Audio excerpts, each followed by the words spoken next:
Pinangunahan ni Mayor Isa Tranias ang pagbubukas ng mga cooling station sa Iloilo City.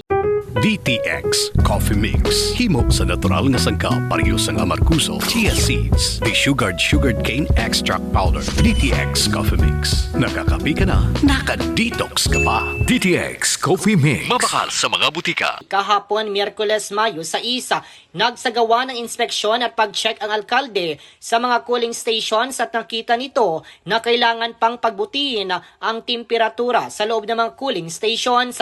Ayon sa alkalde, nakita nito na magandang inisyatibo ang paglalagay ng mga cooling hubs upang mabigyan ng lugar ang mga tao na makapagpahinga, lalo na kapag matindi ang init ng panahon.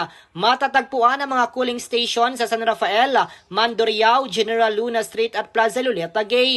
Kayang maka-accommodate ng 15 hanggang 20 individual ang bawat cooling stations at maaari lamang manatili roon ng 3 minuto hanggang 1 oras. May mga personnel mula sa Iloilo City Health Office na nagbabantay sa loob ng cooling stations at nagbibigay ng tulong kung may nangangailangan ng medical assistance. Tungkol sa DTX 500, kontrolado na ang blood pressure at sugar ko. Salamat sa DTX 500. Balita mula sa lungsod ng Iloilo. Ito naman si K5, Reggie Plazuela de Mayo para sa Kampiyon na Balita, Serbisyo Publiko at Kasiyahan sa Iloilo. K5 News FM.